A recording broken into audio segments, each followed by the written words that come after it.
Tinupad ng isang dating Pinay chambermaid ang kanyang pangarap na umasenso sa Italia. Nagmamayari na siya ngayon ng isang disco pub na dinarayo ng mga kababayan. May report si Jocelyn Ruiz.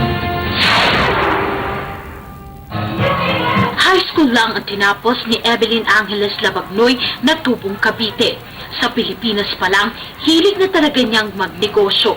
Taong 2000, nang nag-abroad at pumasok si Evelyn bilang chambermaid sa isang hotel sa Roma. Noong niya sinimulang mag-ipon para ituloy ang pangarap na magnegosyo gamit ang maliit na puhunan. Konting pera lang na iniikot-ikot ko. Sinubukan niya magtayo ng diskuhan sa Battistini pero bumagsak ito.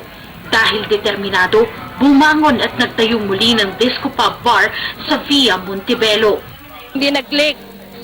Tapos ngayon, 5 linggo talagang lugi kami. Lumipat ako ng Termini. Malakas ang fighting spirit ko na lalogaw naman. Nakikita ko naman ngayon na lumalakas. Kinuha niyang magtrabaho ang mga kaibigan niya.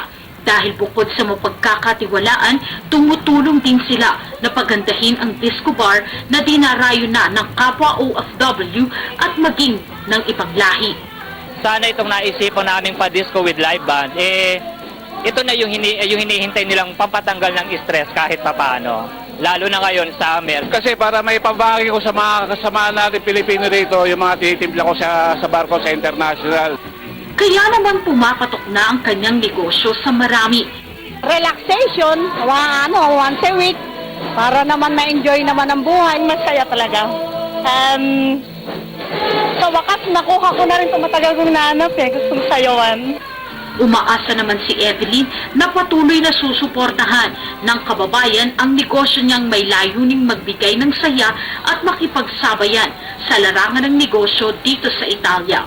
Para sa Balitang Bureau, Jocelyn Ruiz Rojas, Rome, Italy.